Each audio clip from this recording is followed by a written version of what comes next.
Unlocking this door may not seem like a big deal. It's little, but it's mine. But for Dana Miller, it's something she doesn't take for granted. So this is the living room. 2 years and what feels like a lifetime ago, having a safe place of her own was something she only dreamt about. I went from being a homeless addict to, I'm pretty stable now. My life is pretty good. But getting to where she is now wasn't an easy journey. You literally have nothing. You have the clothes on your back. At first, she lived in a tent, then an abandoned parking garage, and eventually slept on a sidewalk. It's just a horrible experience to be homeless.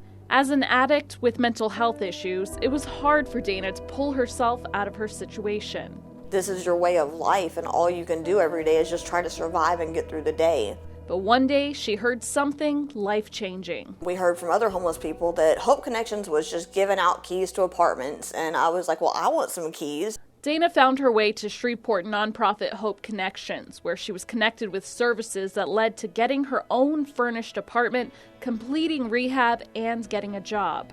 I don't think that the general public or the general homeless population realizes how much help really is out there. But her situation may have turned out differently if she had sought help before 2010 because of changes in federal policy. The biggest change is the transition from the old way of thinking, housing readiness, to the relatively new way of thinking of housing first. With housing readiness, a homeless person dealt with their addictions first, before being eligible for housing. With that policy, Dana would not have been housed right away. But with housing first, a homeless person gets housed without preconditions. But what we found is that once people were stably housed, some of the problems that they were having on the street went away. Jennifer Ho is a senior advisor for HUD Housing Services. People are seeing that it works, and they understand that when you don't do it, you have a costly system and people are still homeless. She says housing the homeless actually costs less money than if left on the streets, getting arrested for nuisance crimes, or using the ER.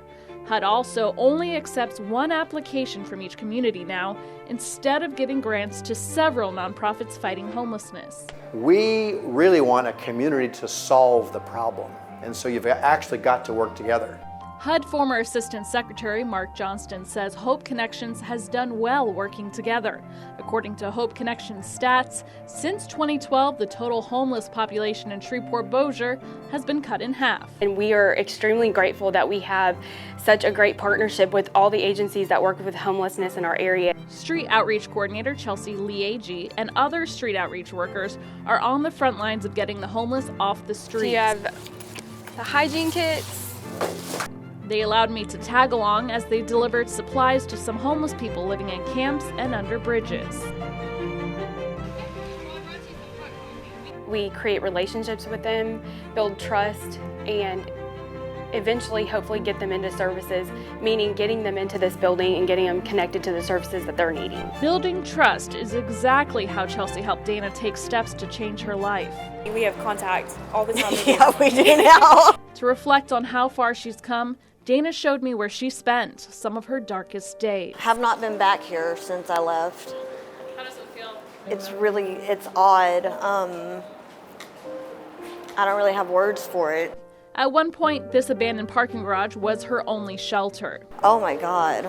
She slept here on the concrete floor. It's crazy to me looking at this thinking I used to live like this.